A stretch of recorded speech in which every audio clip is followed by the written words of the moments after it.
श्रीलंका में लाचार हुई सरकार, सेना के हाथ गई पावर। गृह युद्ध के खतरों के बीच भारत ने श्रीलंका पर लिया बड़ा फैसला। चीन की बिजली कंपनियों की पाकिस्तान को चेतावनी, 300 अरब का बकाया भरो नहीं तो काट देंगे बिजली। दोस्तों, पहली खबर की बात करें तो भारत के पड़ोसी देश श्रीलंका में आर्थिक संकट के बीच राजनीतिक स्थिति भी काफी खराब हो चुकी है। श्रीलंका सेना महिंदा राजपक्षे को किसी अज्ञात स्थान पर ले गई है। महिंदा राजपक्षे के सरकारी आवास को हजारों प्रदर्शनकारियों ने घेर लिया है, जिसके बाद सेना ने प्रधानमंत्री को भीड़ से बचाने के लिए रेस्क्यू ऑपरेशन किया है। वहीं इसे देखते हुए अब भारत सरकार ने भी बड़ा फैसला लिया है।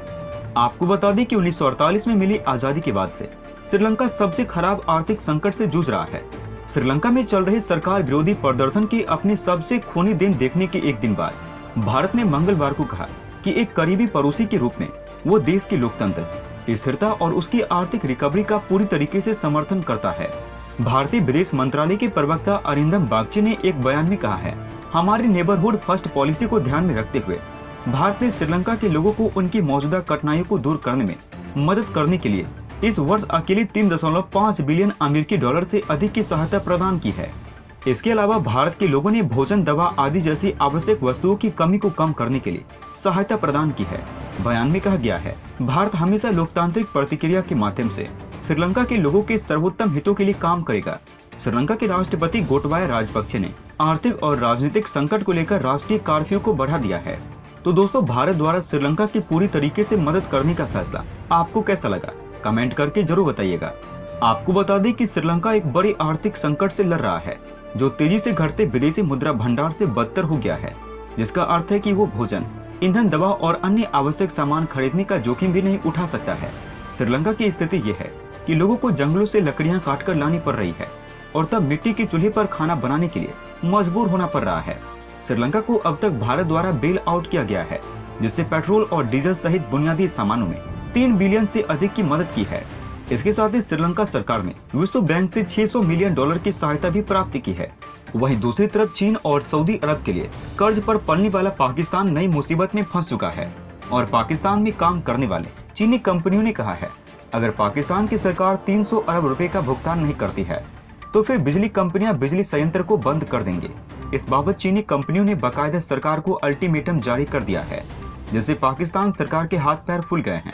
पाकिस्तान पहले से ही आर्थिक संकट से जूझ रहा है और पाकिस्तान के पास इतने पैसे नहीं हैं कि वो चीनी कंपनियों के बिजली बिलों का भुगतान करे।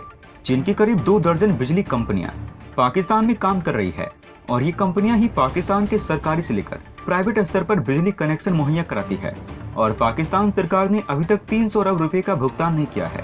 लिहाजा पाकिस्तान के डेवलपमेंट मंत्री के साथ बिजली कंपनियों की हुई बैठक में चीन की बिजली कंपनियों ने साफ तौर पर कहा है, अगर सरकार 300 अरब रुपए का भुगतान फौरन नहीं करती है तो बिजली कंपनियां बिजली प्रोडक्शन बंद कर देंगी। पाकिस्तानी अखबार डॉन की रिपोर्ट के मुताबिक पाकिस्तानी रेलवे, टेलीफोन कंपनियों से लेकर सरकारी महकमों में भी बिजली सप्लाई चीन की कंपनियां ही करती है और अगर उन्होंने प्रोडक्शन बंद कर दिया तो पूरा पाकिस्तान ही ठहर जाएगा। डॉन की रिपोर्ट के मुताबिक चीन के स्वतंत्र बिजली उत्पादकों के लगभग 25 प्रतिनिधियों ने एक के बाद एक पाकिस्तान के मंत्री आसान इकबाल से बात की है और अपने बकाया के निर्माण के बारे में शिकायत की है और चेतावनी दी है, बिना अग्रिम भुगतान के वे कुछ दिनों के भीतर बंद हो जाएंगे। डॉन की रिपोर्ट के मुताबिक चीनी बिजली कंपनियों ने साफ तौर पर कहा है, भीषण गर्मी की वजह से बिजली कंपनियों पर और ज्यादा बिजली निर्माण करने का दबाव बनाया जाता है, लेकिन बिजली बिलों का भुगतान नहीं किया जाता है। लिहाजा बिजली कंपनियां बिना पैसों के अब प्रोडक्शन बंद कर देगी। बिजली कंपनी ने कहा कि पैसे भुगतान नहीं होने की स्थिति में उनके पास बिजली उत्पादन जारी रखना असंभव है। चीन की बिजली कंपनियों ने शिकायत की है कि ईंधन की कीमतें, विशेष रूप से कोयले की कीमतों में 3 से 4 गुना वृद्धि हुई है, जिसका अर्थ है कि उन्हें ईंधन की व्यवस्था के लिए कम से कम 3 से 4 गुना अधिक पैसे खर्च करने होंगे।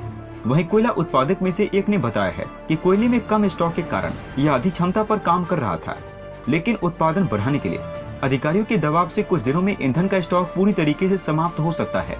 हालांकि पाकिस्तान के मंत्री आसान इकबाल ने चीनी कंपनियों को आश्वासन दिया है कि प्रधानमंत्री ने पहली स्थिति पर ध्यान दिया और संबंधित अधिकारियों से उन्हें पूरे मुद्दे के बारे में जानकारी देने और शीघ्र भुगतान की व्यवस्था के लिए कहा है।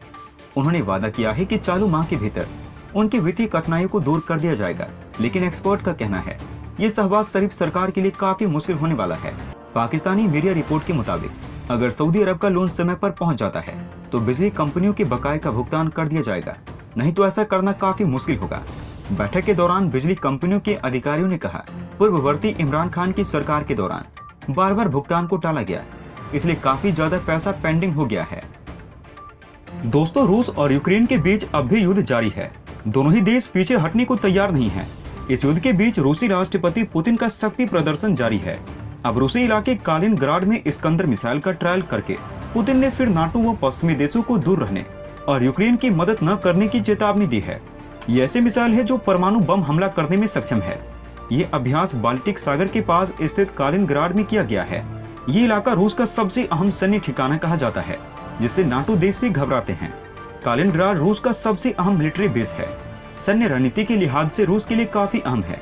इसकी एक खूबी है इसकी लोकेशन। ये नाटो के 2 सदस्य देश पोलैंड और लिथुआनिया के बीच में स्थित है। इन्हीं देशों से यूक्रेन और बेलारूस भी जुड़े हैं। यहाँ लंबे समय से रूस सैन्य अभ्यास कर रहा है। वर्तमान में जब नाटो देश यूक्रेन की मदद कर रहे हैं, ऐसे में पुतिन ने यहाँ मिसाइल का अभ्यास करके उन देशों को अघोषित तौर पर चेतावनी दी है। यहाँ से परमाणु बम से लैस हथियार का प्रयोग करने का मतलब है यूक्रेन के साथ नाटो देशों को तबाह किया जा सकता है। अब आइए जानते हैं कि कालिनग्राड कब और कैसे इतना पावरफुल बन गया। 800 साल पुराना कालिनग्राड कभी जर्मनी का हिस्सा हुआ करता था। इस पर जर्मनी की सेना का कंट्रोल था। इस इलाके को कोएंसिनबर्ग के नाम से जाना जाता था। 1945 में जब दूसरा विश्व युद्ध हुआ तो सोवियत संघ ने इस पर कब्जा किया।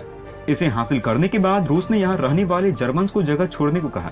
इस तरह से ये इलाका रूसी सीमा का हिस्सा बन गया। वर्तमान में यहाँ की 87% आबादी रूसी मूल की है। 1991 में जब सोवियत संघ का विघटन हुआ तो नाटो ने यहाँ के देशों को जोड़ा ताकि रूस की घेराबंदी की जा सके। नाटो से जुड़ने वाले देशों में लतविया, एस्टोनिया और लिथुआनिया जैसे देश थे। ऐसा करके नाटो देश ने रूस को घेरने की कोशिश की। सबसे ज्यादा रूस का कालिनग्राड क्षेत्र ही नाटो से घिरा था। इस खतरे को भांपते हुए रूस ने कालिनग्राड को मिलिट्री बेस में तब्दील किया। यहाँ शक्ति प्रदर्शन करके नाटो देश के होश उड़ाए और उनको समय समय पर चेतावनी दी। कालिनग्राड में रूस के 2 बड़े मिलिट्री बेस हैं, पहला बाल्टिक और दूसरा चाकुलोव्स्क। बाल्टिक में रूस का नेवल एयर बेस है और चाकुलोव्स्क में बड़ी संख्या में सेना के हेलीकॉप्टर मौजूद रहते हैं। 223 वर्ग किलोमीटर में फैला ये इलाका पुतिन की सबसे बड़ी ताकत है। मीडिया रिपोर्ट में बताया गया है पुतिन ने यहाँ परमाणु बम से लैस मिसाइल तैनात कर रखी है। दोस्तों, अंत में हम आपसे एक महत्वपूर्ण जानकारी साझा करने जा रहे हैं। नीचे डिस्क्रिप्शन में दिए गए लिंक पर जाकर आप इंडियन आर्मी मर्चेंडाइज खरीदकर सपोर्ट कीजिए और पूरे देश का हौसला बढ़ा दीजिए। जाने से पहले वीडियो को लाइक और शेयर करें तथा चैनल को सब्सक्राइब करना न भूलें। तब तक के लिए धन्यवाद। जय हिंद, जय भारत। अच्छा सुनो, चैनल को सब्सक्राइब करो, उसके बाद घंटी बजा देना ताकि अगली वीडियो आपसे मिस ना हो पाए। Thank you.